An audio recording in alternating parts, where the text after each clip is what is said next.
yang baik kita semua. Kami dari kelompok 4 mata kuliah Misi Keindonesiaan yang beranggotakan 4 orang, diantaranya J. Radita Sintice, Markus Bua, Yolan Azril, dan Fenska Swabei. Dan pada kesempatan kali ini kami akan memberikan penjelasan mengenai bermisi dalam perjumpaan dengan pemeluk agama lain. Saya mempersilahkan kepada rekan saya untuk membacakan materinya. Bermisi dalam perjumpaan dengan pemeluk agama lain itu berarti bahwa kabar baik tentang suatu kasih dan keselamatan di dalam Yesus Kristus kepada mereka yang memiliki keyakinan yang berbeda. Kita sebagai seorang Kristen atau seorang permisi harus menghormati akan keyakinan dan budaya mereka. Inilah panggilan untuk hidup sebagai saksi Kristus melalui suatu kata-kata, perilaku kita atau tindakan kita, serta cara hidup kita untuk melakukan atau memberikan perilaku kepada orang lain, serta akan kebenaran Alkitab atau kebenaran Allah yang akan kita berikan dan kita perlihatkan kepada orang yang berbeda-beda atas agamanya. Misi ini bukan hanya tentang kita berbicara suatu kita menunjukkan suatu kasih Allah melalui suatu pelayanan seperti membantu seseorang yang membutuhkan, membangun hubungan kita, dan kita juga memberikan suatu perhatian kepada orang lain tanpa kita melihat dia dari mana, asalnya dari mana, atau bagaimanapun latar belakangnya atau latar belakang agamanya. Dan dalam konteks ini permisi melibatkan di dalamnya ada suatu dialog yang penuh kasih dan saling pengertian. Baik, saya lanjutkan materi dari kami. Dalam beragam agama penting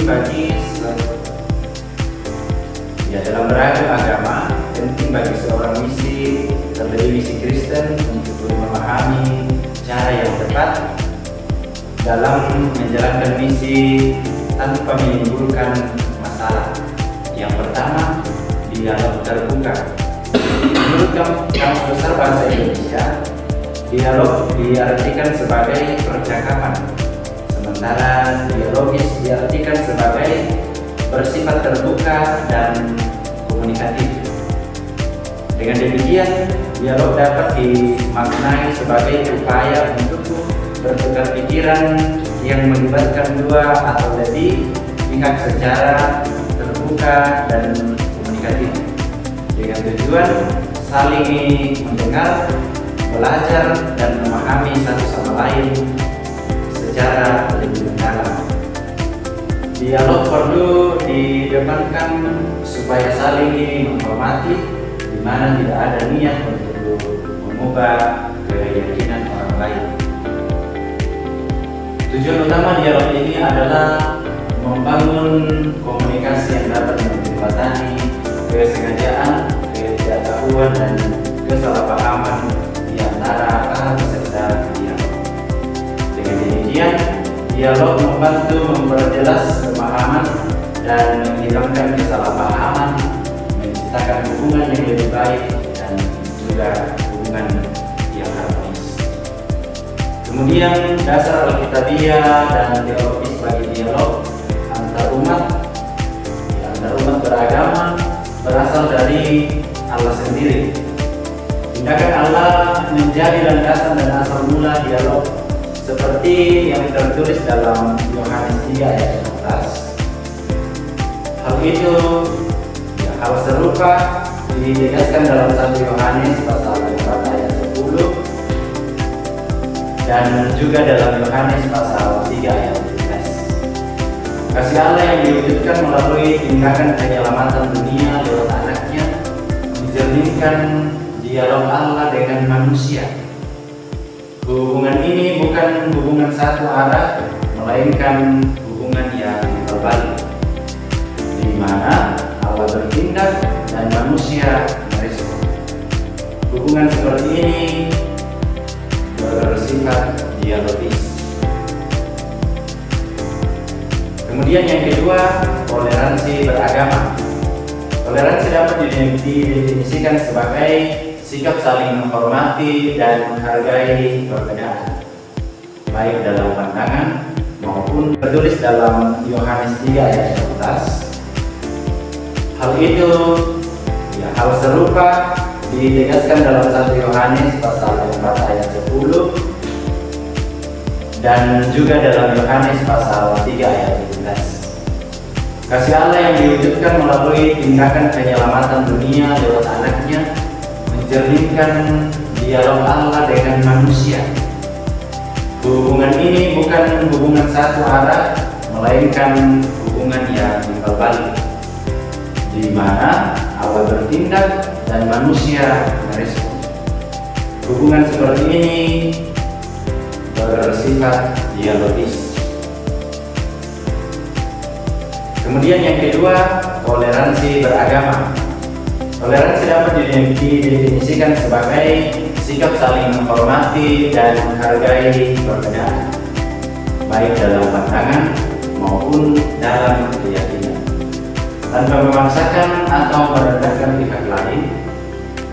Dalam konteks keberagaman dan dalam konteks beragama, toleransi berarti menunjukkan penghargaan terhadap keyakinan yang dianut oleh orang lain, tidak memaksakan agama atau keyakinan tertentu, serta tidak merendahkan agama lain.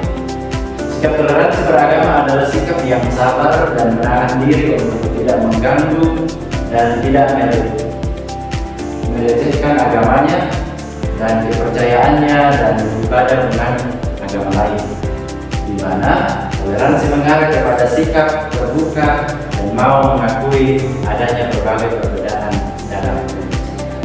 Selanjutnya akan dibacakan.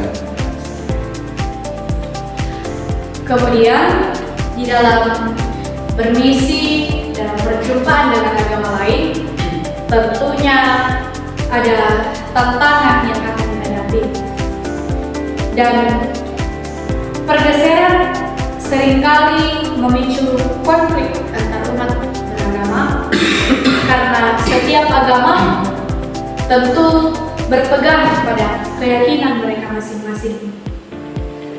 Dalam konteks misi di Indonesia, menghadapi pemeluk agama lain merupakan tantangan yang sangat kompleks, terutama ketika kita berinteraksi dengan mereka, di mana ketika kita berada di dalam suatu kompleks yang mayoritas, tentunya kita akan mengalami kesulitan di dalam berinteraksi.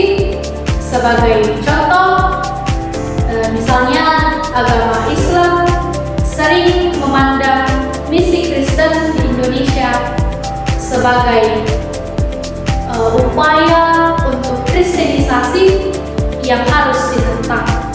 Agama Islam sering memandang bahwa para misionaris yang ada di Indonesia ini ingin mengkristenisasikan agama mereka. Menghadapi tantangan seperti itu tentunya menjadi tanggung jawab yang berat bagi para misionaris, terkhusus misionaris yang ada di Indonesia. Dalam konteks negara yang mempunyai keberagaman agama, isu agama selalu menjadi topik utama dan menjadi topik yang sensitif, di mana para misionaris harus bersiap menghadapi berbagai tantangan. Para misionaris harus siap dari segi mental, dari segi fisik, terkhusus di dalam menghadapi adanya adanya potensi penolakan atau konflik yang mungkin muncul sebagai reaksi ketika menjalankan sebuah misi. Berinteraksi dengan pemeluk agama lain merupakan bagian yang tidak terpisahkan dari pelaksanaan tugas misi. Dari materi yang telah kami paparkan, maka dapat kami berikan kesimpulan bahwa bermisi di tengah pemeluk agama lain tentunya memerlukan keseriusan dan dilakukan dengan penuh kasih, menghormati keyakinan dan budaya orang lain, serta mendorong dialog yang inklusif dan sikap toleransi terhadap keberagaman agama. Misi tidak sekedar berbicara tentang kasih Kristus, melainkan juga menunjukkan kasihnya lewat tindakan nyata seperti pelayanan, pertolongan kepada yang memerlukan, dan membangun hubungan yang positif. Toleransi dalam beragama menjadi kunci utama dalam memastikan bahwa setiap misi dijalankan dengan sikap saling menghargai dan tidak meremehkan keyakinan agama lain. Salah satu hal yang menantang dalam menjalani misi ini adalah perbedaan keyakinan yang dapat menimbulkan konflik, terutama di tengah keberagaman agama yang ada di Indonesia. Para misionaris yang bijaksana menyadari bahwa pelaksanaan misi mereka harus dilakukan dengan penuh kebijaksanaan, tanpa ada unsur pemaksaan, dan dengan tujuan utama untuk saling membantu, membangun pemahaman, dan perlu memperhatikan konteks sosial dan agama yang sensitif agar misi bisa dilaksanakan dengan efisien tanpa menimbulkan ketegangan atau penolakan. Demikianlah materi yang dapat kami sampaikan, kiranya dapat memberi gambaran kepada kita semua bagaimana bermisi di dalam perjumpaan dengan pemeluk agama lain. Kami mengucapkan terima kasih dan see you next video.